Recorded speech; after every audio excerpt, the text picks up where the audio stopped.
I'm not gonna yell at you. Am I yelling? No, because you're not someone even worthy of that. Because you didn't even have the courtesy to talk to me about whatever fantasy you decided to spew all over me. So let me ask, do you want to keep this job? The Assistant is up next on Rediscovered Movies.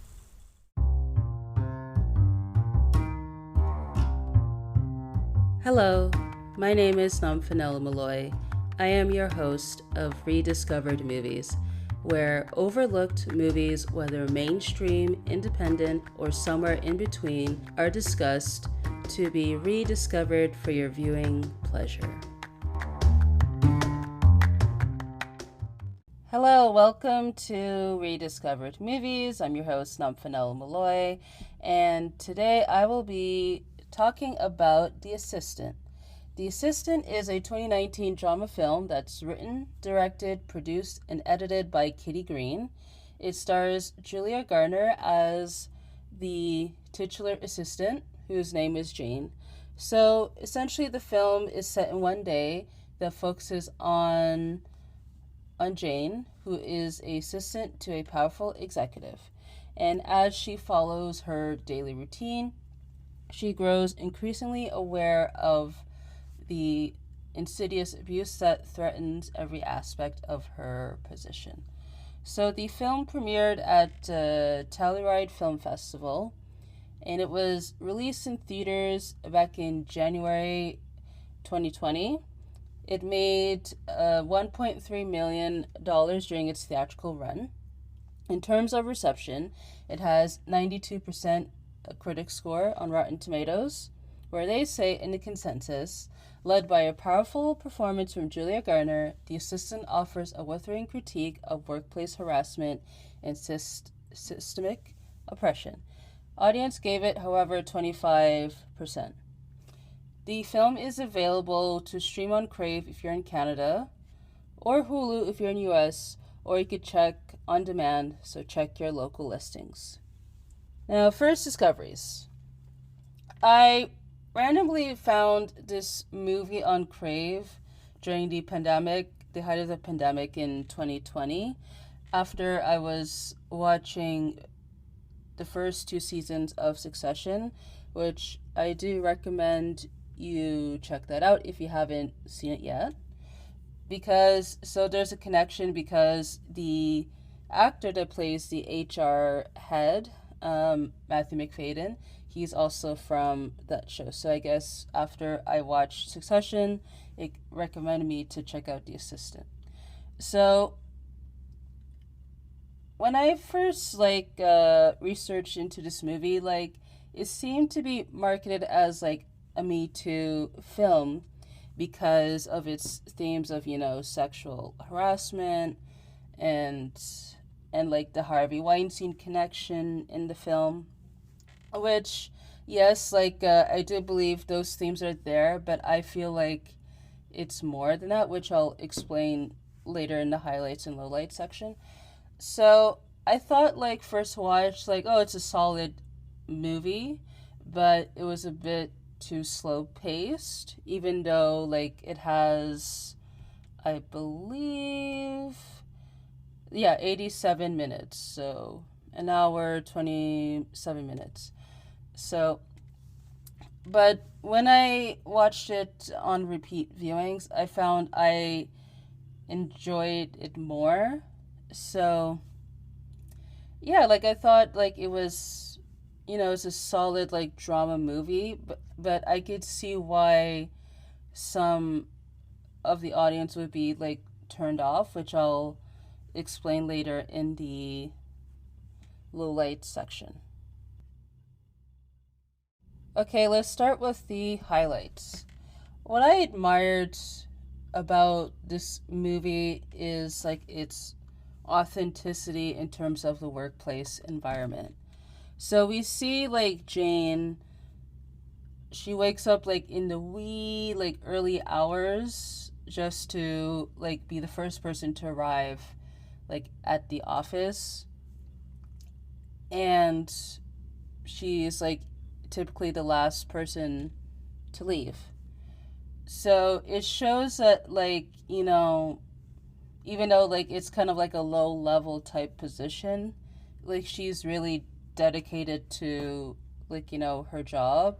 Because we see, like, she works the long hours with, less time, like, for breaks, because we see her quickly, like, eating cereal, or, like, eating, like, the microwave lunches.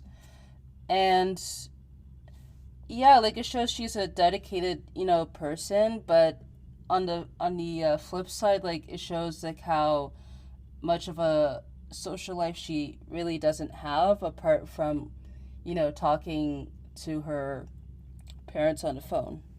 So since, like, this focuses on, the Me Too era and all that sort of stuff, the boss, who is not shown in the film, is clearly, like, abusing uh young women, and it seems like everyone in the office is aware of that behavior, but they don't really do anything to, report him.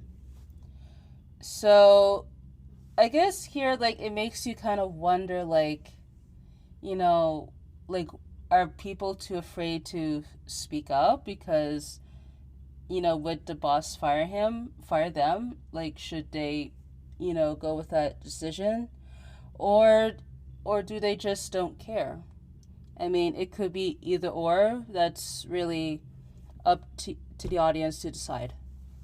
And with the scene, like, when Jane goes to HR to report, like, the new girl, being with the boss at the hotel, she believes she's doing the right thing, but the head of HR decides to shift the attention to focus on her, saying, oh, that, you've been here for a minimal amount of time, and that you have ambitions to be producer.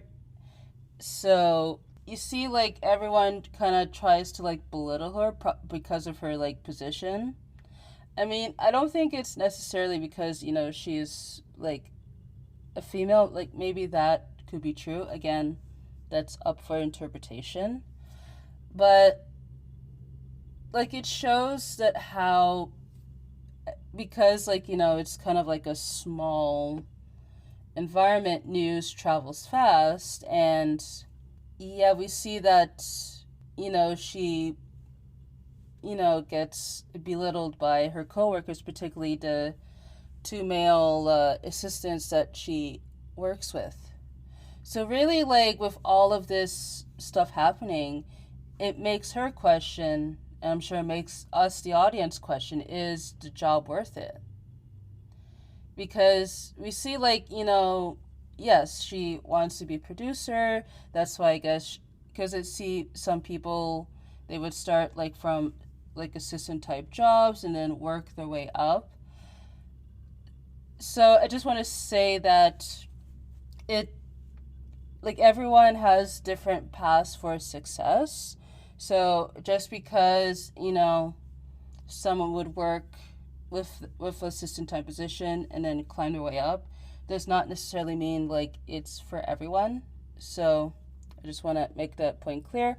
But I guess, like, with Jane, like, she kind of wants to work that way up, probably to learn, like, all different, aspects of the film industry. So yeah, like, I praise, like, with Kitty Green for, like, addressing, like, those issues, because even though, like, it does focus on Me Too, it can be relatable in terms of, of the of other aspects, involving the boss and the employee relationship, because we've seen various films and TV shows, like, with Horrible Bosses, The Office, and so forth. Like, we see, like, how, people of management, they tend to, treat the workers, terribly. And we as the audience tend to root for, like, the little guys, like the workers. And And I think from that aspect, people could, relate to this movie. Also, another highlight was the first person perspective from Jane, because it shows, like, the ins and outs, like, of the workplace, but we also feel, like, her frustration. Like, for instance, like, she forgets to call her dad, like, for his birthday because, of the job.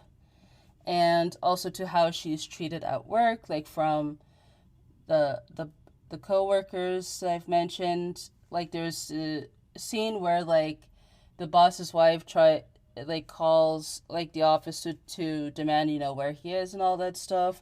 But the male coworkers like to say, oh, like, for Jane to handle that, because she's a woman and all that stuff. And she tries to handle the situation as best as she could, but when that doesn't work out, she gets a call from the boss, like, yelling at her for how she handled it. And she's kind of like forced to write these, like, email apologies that the male coworkers tell her what to do. And I like that this movie is like a slice of life where essentially, like, it focuses on a certain block of time, like, for either a character or a group of characters, which may be, like, normal to them, but there is something significant that happens. So I guess, like, example of a slice of life movie would be like Roma or like Once Upon a Time in Hollywood.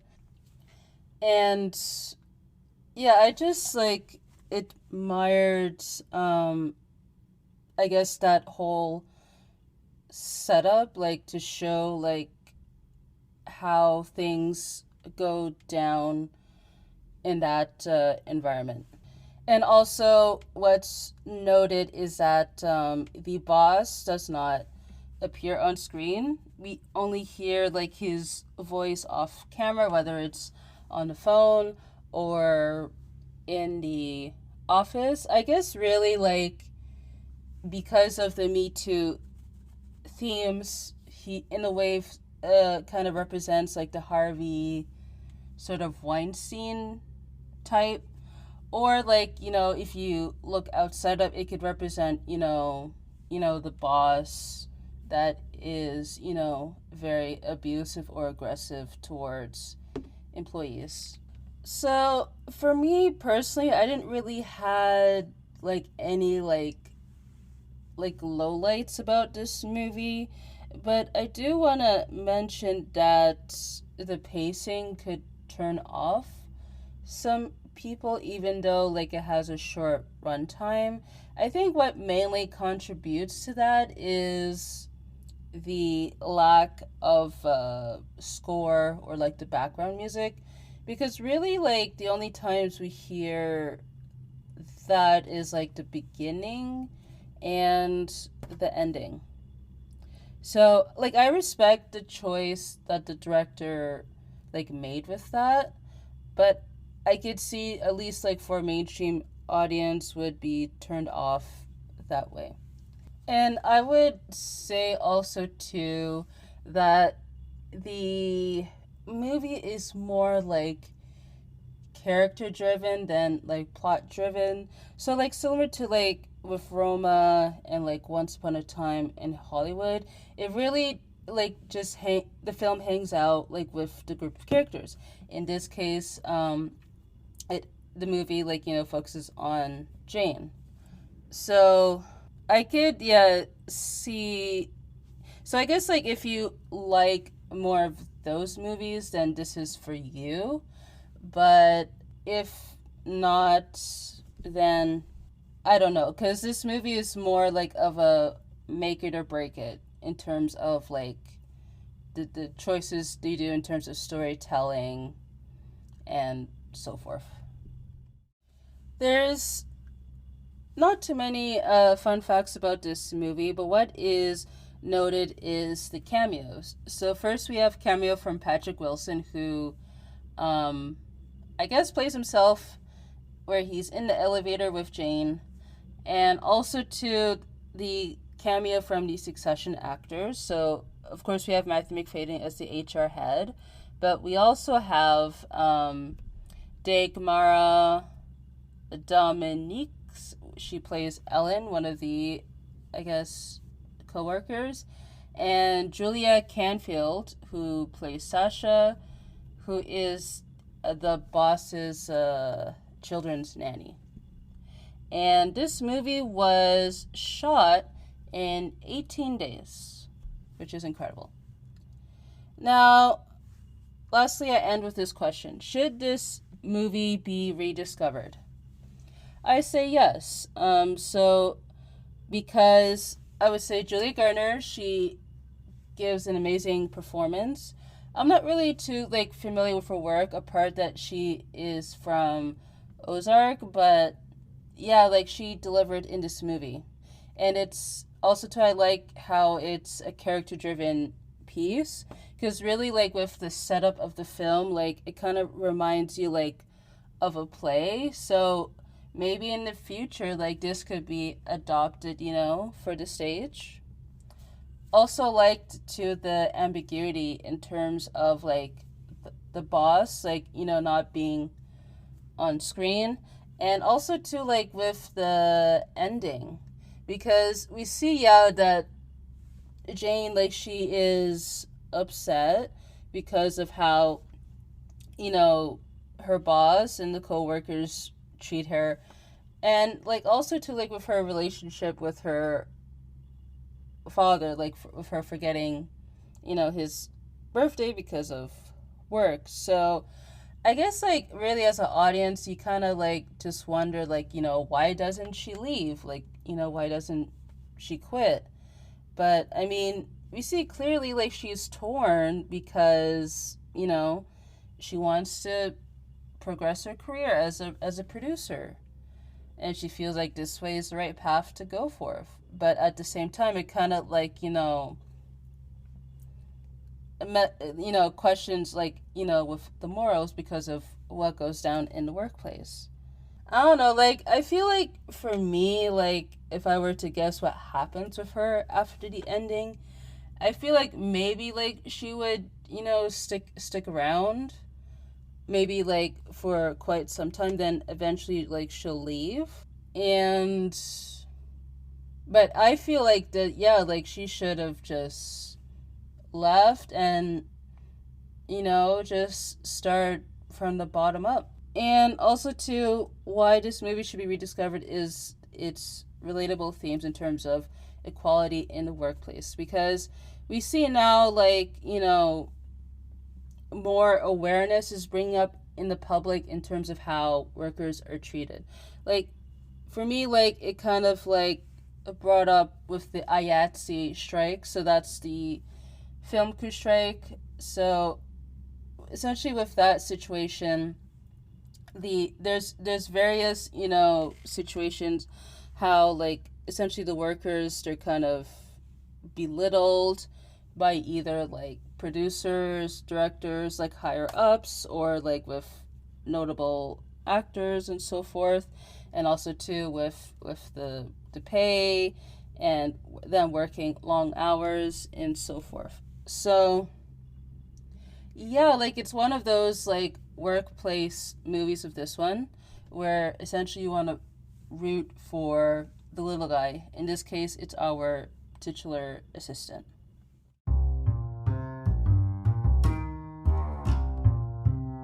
That is a wrap on this episode of the podcast. You can submit questions, comments, and suggestions by email, which is rediscoveredmovies@gmail.com.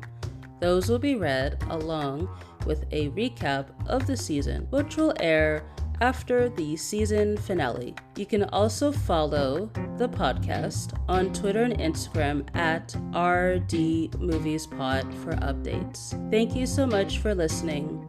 Until next time.